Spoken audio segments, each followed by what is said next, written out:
Hello అండి రాహుల్ గారు. Hi అండి. గేమ్ చేంజర్ రిలీజ్ అయిన తర్వాత మిక్స్డ్ టాక్ అని కొంతమంది అంటున్నారు, కొంతమంది అట్టర్ ఫ్లాప్ అంటున్నారు, అసలు థియేటర్లో జనాలే లేరు అంటున్నారు. కానీ నిన్న మనకి end of the day 186 crores collect చేసింది వరల్డ్ వైడ్గా అని న్యూస్ ఒకటి బయటకు వచ్చింది. ఎలా సాధ్యం? First of all mixed talk నిన్న కూడా నేను అందరు చాలామంది నెగిటివ్గా చెప్పారు. చాలామంది అది డిజాస్టర్ అన్నారు, చాలామంది అట్టర్ ఫ్లాప్ అన్నారు. రామ్ చరణ్ ఇంక అసలు రామ్ చరణ్ గారి సినిమా కెరియర్ ఎండ్ అయిపోతుంది. శంకర్ గారి కెరియర్ అయితే అసలు పూర్తిగా ఎండ్ అయిపోయింది, ఇంకా ఆయన అసలు లేడు. ఆయన ఇంక ఇంటి బట్టలు సర్దుకొని ఇంటికి వెళ్ళిపోవాలి, పెట్టి సర్దుకొని అనేసారు. చాలా అంటే చాలా మాట్లాడారు. కానీ నిన్న దిల్ రాజు గారు ట్విట్టర్లో ఎక్స్లో రిలీజ్ చేసిన పోస్టర్ 186+ CR వరల్డ్ వైడ్ అని రిలీజ్ చేశారు.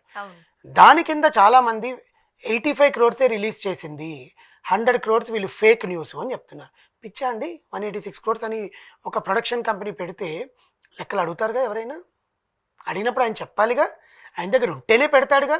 ఇప్పుడు వరల్డ్ వైడ్ అంటే ఏంటి? ఎన్ని దేశాల్లో, ఎన్ని రాష్ట్రాల్లో, ఎన్ని థియేటర్లలో వీళ్ళు వీళ్ళ బాక్సులు పంపించి శాటిలైట్స్ కొనుక్కొని రిలీజ్ చేశారనే లెక్క ప్రొడ్యూసర్స్ దగ్గర ఉంటుంది. అదే ఒక పెద్ద హీరో సినిమాకి నేను 186 కోట్లు నేను కలెక్షన్స్ చేసిందని ఫేక్ న్యూస్ స్ప్రెడ్ చేయాల్సిన అవసరం దిల్ రాజు లాంటి ప్రొడ్యూసర్స్కి లేదు. ఫస్ట్ క్లారిటీ ఇస్తున్నాను. సినిమా థియేటర్లు ఖాళీగా ఉన్నా కూడా ఎన్ని షోలు పడి ఉంటాయి రోజుకి? ఇప్పుడు మీరు వెళ్ళిన సినిమాకే పట్టుమని 10 మంది 20 మంది లేరు అని మాట్లాడుకున్నాను. అవును, మరి అసలు ఎక్కడ నేను అదే అంటున్నా. ఇప్పుడు నేను వెళ్ళే థియేటర్కి 26 మందో 30 మందో ఉంటే ఎన్ని షోలు పడ్డాయి, ఎన్ని థియేటర్లలో పడ్డాయి అనేది ఫస్ట్ లెక్క. ఒక థియేటర్లో రోజుకి 10 షోలు అనుకోండి, సరే రోజుకి 6 షోలు అనుకోండి. ఇప్పుడు మల్టీప్లెక్స్లో రోజుకి 10-15 షోలు ఉన్నాయిగా డిఫరెంట్ స్క్రీన్స్లో. అలాంటి షోస్లో కూడా హీనపక్షంలో తక్కువ లెవెల్లో ఇంత పర్సంటేజ్ 30% 40% టికెట్స్ అమ్ముడు పోయాయి అనుకుందాం. 100లోనే నేను వాళ్ళు చెప్పిన లెక్కకే వస్తా. 30% 40% హీనపక్షంలో అమ్ముడుపోయినా కూడా ఆయన చెప్పిన రేట్ రావడానికి ఆయన దగ్గర లెక్కలు ఉంటాయి. ఓకే, లేకపోతే వృద్ధాగా పెట్టరు, అసలు రిలీజ్ చేయడు. ఒకవేళ తక్కువ వచ్చింటే రిలీజ్ చేయడు. ఆయన పాత సినిమాల్లో ఫ్లాప్లు ఉన్నాయి, సినిమాలు ఉన్నాయిగా, దానికి రిలీజ్ చేయలేదే. అట్టర్ ఫ్లాప్ అయిన సినిమా ఉందిగా ఫ్యామిలీ స్టార్, దానికి రిలీజ్ చేశారా? చేయలేదే. రెండో రోజే తీసేశాడండి థియేటర్ నుంచి ఆ సినిమా. రెండో రోజే లేవు థియేటర్లో చాలా ఊర్లలో. కానీ రామ్ చరణ్ గారికి అంటే ఏదో దేవరాకి పోటీగా, పుష్ప 2కి పోటీగా మేము కూడా ఏదో ఒకటి రిలీజ్ చేస్తామన్న పిచ్చోడైతే ప్రొడ్యూసర్ కాదు అంత. ఎందుకంటే ఒక film development corporation chairman Dil Raju గారు, అన్ని సినిమాలకి ఆయన మద్దతుగా వ్యవహరించాలి. అలాంటప్పుడు ఆయన సినిమాకి ఆయన ఫేక్ న్యూస్ ప్రొవైడ్ చేస్తాడని నేను అనుకోవట్లేదు. ఇది నా పర్సెప్షన్. నాతో ఏకీభవించే వాళ్ళు ఉంటారు, నాతో ఏకీభవించని వాళ్ళు కూడా ఉంటారు. కానీ మనం వరల్డ్ వైడ్గా ఎన్ని థియేటర్స్ రిలీజ్ చేసింది, ఇన్ని థియేటర్స్ రిలీజ్ చేసింది. అంతకుముందు ఏంటంటే సినిమాలకి మేము ఇన్ని థియేటర్స్లో రిలీజ్ చేస్తున్నామని చెప్పి పేపర్లలో, మన డెక్కన్ క్రానికల్, ఈనాడు, సాక్షి ఇలాంటి పేపర్స్ ఉంటాయి కదా, ఆంధ్రజ్యోతి, ఆంధ్రప్రభ ఇలాంటి పేపర్లలో ఇన్ని థియేటర్స్లో మేము రిలీజ్ చేస్తున్నామని చెప్పేవాళ్ళు, ఇచ్చేవాళ్ళు. ఇప్పుడు ఇవ్వట్లా. అంటే ఈ సినిమాకి ఇవ్వలేదు, నేను చూడలేదు. ఇప్పుడు తెలంగాణలో ప్రీమియర్ షోస్ లేవు, ఉన్నాయి. నిన్న జరిగింది 4 o'clock నుంచి. ఆంధ్రాలో 1 o'clock జరిగింది. ఆంధ్రాలో అన్ని థియేటర్లు పెరుగుదల పుష్పకి పెరిగినట్టుగా లేదు, అయితే డబుల్ అయిందేమో. డబుల్ అయింది అంతే. ఇప్పుడు పుష్ప టైంలో 1000 పెట్టుకున్నారు, 3000 4000 పెట్టుకున్న వాళ్ళు కూడా ఉన్నారు. ఆంధ్రాలో 150 నుంచి 300 వరకు మాత్రమే పెరిగింది. కాబట్టి ఈ కలెక్షన్ విషయంలో ఎక్కడో ఒక అట్లా కాదండి నేను చెప్పేది. సరే టికెట్ల విషయం పక్కన పెడితే ఓవర్సీస్ అక్కడ టికెట్లు ఉంటాయిగా, అక్కడ వీళ్ళు పెట్టుకోవచ్చుగా, ఎంత వాళ్ళతో మాట్లాడుకుని ఏదో చేసుకోవచ్చు, వాళ్ళకంటే ఒక రేట్ ఉంటుంది కదా. ఇవన్నీ పక్కన పెడితే ఆంధ్రాలో అన్ని థియేటర్స్లో హౌస్ఫుల్ అయింది కదా గేమ్ చేంజర్. ఆంధ్రాలో అయ్యింది కదా, తెలంగాణలో రాలేదు. First point. ఆంధ్రాలో కూడా తిరుపతి కొన్ని ప్రదేశాలలో అక్కడ జరిగినది. ప్లస్ ఇంకా అన్నీ పక్కన పెడితే నిన్న పండగ తర్వాత మొదలైన షోలు నిన్న సాయంత్రం అంతా నైట్ అంతా హౌస్ఫుల్ అయింది. టికెట్లు అమ్ముడు పోవట్లేదు, టికెట్లు రాలేదు అనే దానికి సినిమా కొంతమందికి నచ్చట్లేదు కాబట్టి వెళ్ళట్లేదు, కొంతమంది డిజాస్టర్ అనుకుంటున్నారు కాబట్టి. ఈ మధ్య కాలంలో ఈ నంబర్ గేమింగ్ ఎక్కువైందండి. ఇంతే వస్తే ఇంత వచ్చిందని చెప్పుకుంటున్నారు. ఆ నేపథ్యంలోనే గేమ్ చేంజర్ కి సంబంధించి నేను దానికి ఆన్సర్ చెప్పా. సినిమాకి 185 కోట్లు ఎట్లా రాబట్టగలిగింది అనేది కొంతమంది. నేను అదే చెప్తున్నానండి. ఇప్పుడు దిల్ రాజు గారు డైరెక్ట్ గా వచ్చి పెట్టినప్పుడు దిల్ రాజు గారు నెంబర్ గేమ్ లో అలాంటి చీప్ పాలిటిక్స్ చేస్తారా అనే క్వశ్చన్ జనాలకు ఎందుకు రావట్లేదు అనేది నా పాయింట్. సరే మీరు అన్నట్టు చేశారే అనుకుందాము, దాన్ని అయితే మార్చారుగా, వాళ్ళ దగ్గర ఉండే లెక్కలు అయితే మార్చారుగా. కొంతమంది 85 కోట్లే వచ్చింది, అసలు పోస్టర్ ఇది, పక్కన 1 ఊరికే పొరపాటున పడింది. ట్రోల్ చేసేవాళ్ళు మనకు దాన్ని ఇంకా దాన్ని దిగజార్చాలనుకునే వాళ్ళు చాలా చేస్తారు. బట్ వాళ్లకు తెలిసి దిల్ రాజు గారు జెన్యూన్‌గానే పెట్టారు. ఎందుకంటే లెక్కలు విడుదల చేయల. ఇక్కడ ఇంత వచ్చింది, ఇక్కడ ఇంత వచ్చిందని ఎక్కడ విడుదల చేయల. జస్ట్ పోస్టర్ రిలీజ్ చేసి ఇంకా కలెక్షన్స్ వెళ్తుంది అన్నారు. బట్ టాప్ 5 ప్లేస్‌కి అయితే వచ్చింది. ఫస్ట్ డే కలెక్షన్స్‌లో ఫస్ట్ 'పుష్ప' ఉంది.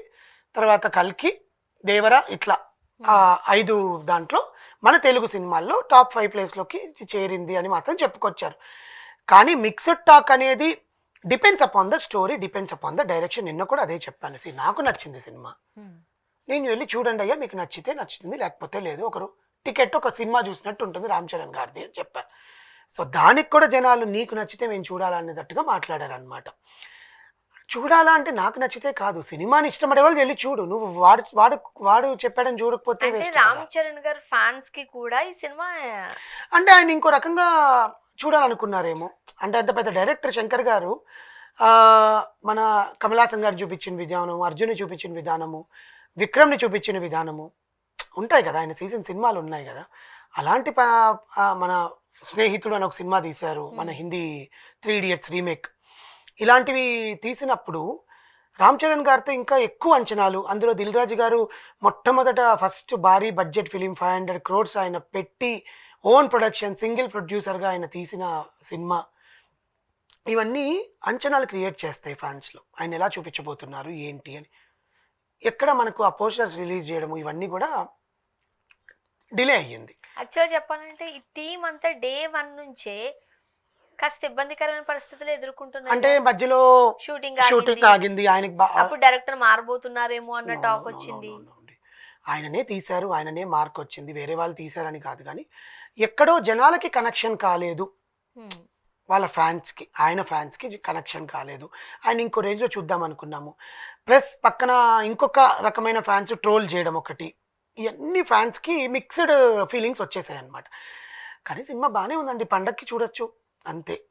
మీకు నేను మాట్లాడినట్టు రివ్యూలో సినిమా చూడొచ్చు. కానీ ఈ కలెక్షన్స్ అబద్ధము అనే వార్త అనేది ట్రోల్ అవ్వడం చాలా బాధాకరం. ఎందుకంటే ఒక ప్రొడ్యూసర్ స్టేజ్లో ఉండి ఫేక్ న్యూస్ ప్రొడ్యూస్ చేసి హీరోకి న్యాయం చేయాలని ఎప్పుడు అనుకోడు. ఫస్ట్ థింగ్, ఒకవేళ అలాంటిది కలెక్షన్స్ బాగాలేదు అనుకుంటే ప్రొడ్యూసర్స్ నిర్ణయం తీసుకుంటారు. మనం ఆచార్య సినిమాలో చూసాము, భర్తీ అందరూ భరించారు.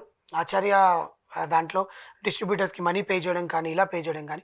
సో ఈ సినిమాకి అంత నష్టం జరగలేదనేది నా అభిప్రాయం. ముఖ్యంగా డైరెక్టర్స్ హీరోల్ని ప్రజలకు చూపించడంలో ఎక్కడో తప్పుతున్నారు, క్యాలిక్యులేట్ చేసుకోలేకపోతున్నారు అనేది కూడా మనం వింటున్నాం. అవును, ఒప్పుకుంటారా? చూపించలేకపోతున్నారు అనడం కన్నా కూడా ఒక పెద్ద హీరోతో మనం డైరెక్ట్ చేస్తున్నాము అంటే అది కత్తి మీద సాము లాంటిది. దానికి ముందు సినిమా, దాని తర్వాత వాళ్ళు చేయబోయే సినిమా. ఎందుకంటే లైన్లో పెట్టుకుంటారు కదా. సో మధ్యలో నువ్వు ఉన్నప్పుడు నువ్వేం చెయ్యాలి? వాడిని నువ్వు ఇది చూపించాలి, ఇంకా ఎక్కువ చూపించాలి, ఇంకా ఎక్కువ ప్రేక్షకులకు దగ్గర చేయాలి, ఆయన క్యారెక్టరైజేషన్ ఇలా డిజైన్ చేయాలని దాంట్లో తప్పులు వస్తాయి. మనం అనుకున్న కథ ఒకటి, ఆ కథను అలాగే తీసేస్తే జనాలకి ఎంత రీచ్ అవుతుందని ఎడిటింగ్లో చూసుకోవచ్చు. తీసేటప్పుడే నువ్వు కథలో మార్పులు చేస్తూ ఇంకొక సీన్ యాడ్ చేస్తుండడం వల్ల కథను డిస్టర్బ్ చేస్తుంది. ఆ డిస్టర్బెన్సెస్ ఈ మధ్యకాలంలో చాలా సినిమాల్లో మనం చూసాం. ఎడిషనల్ సీన్స్, ఇప్పుడు ఈ సాంగ్ నానా హైరానా సాంగ్ మళ్ళీ యాడ్ చేస్తున్నారంట. అదేంటంటే వాళ్ళు image red light images, red pixel images ఏదో యాడ్ చేసేటప్పుడు చాలా బ్లర్ అయిపోయిందంట. అందుకని దాని మీద వర్క్ చేస్తూ January 14th నుంచో 15th నుంచో ఆ సాంగ్ని ఎక్కడ అతికిస్తారో ఆ సినిమాలో అనేది అది చూడాలి. ఇలాంటి మిస్టేక్సే. ఆల్రెడీ సినిమా ఒక లెవెల్లో వచ్చే సినిమాలో ఈ సాంగ్ అతికించడం. అట్లాగే మన సర్కారు వారి పాట సినిమాలో కూడా ఒక పాట కీర్తి సురేష్ అండ్ మహేష్ బాబు గారి సాంగ్ లాస్ట్లో ఇరికించేశారు. దేనికి? అర్థమైందా? అట్లా ఇప్పుడు దేవరా సినిమాలో కూడా ఆ song Janhvi Kapoor and song Dawoodi song సినిమాలో లేదు. సినిమా కథాగణంగా కట్ చేసామని చెప్పారు. ఫ్యాన్స్ కాల్ చేశారు, మళ్ళీ దాన్ని ఇరికిచ్చారు ఒక దాంట్లో. ఇరికించడం వల్ల ఏమవుతుందంటే కథ డిస్టర్బ్ అవుతుంది, ఆ ఫ్లో డిస్టర్బ్ అవుతుంది, ప్రేక్షకుడి మైండ్ సెట్ డిస్టర్బ్ అయిపోతుంది. సో దీనివల్లనే తప్పులు జరుగుతాయి. ఏదేమైనా 185 crores కలెక్ట్ చేసింది ఫస్ట్ డే అంటున్నారు. అంటే అది నేను ప్రొడ్యూసర్ మీద నమ్మకంతో చెప్తున్నా. బికాస్ వాళ్ళు థియేటర్ లిస్ట్ అంతా చేసి, ఇప్పుడు మనం బుక్ మై షోలో ఎన్ని టికెట్లు బుక్ అయినా మనం చూస్తాం కదా. సో దిల్ రాజు గారు అలాంటి పొరపాటు అయితే చేయరని నా అభిప్రాయం అండి. Thank you so much.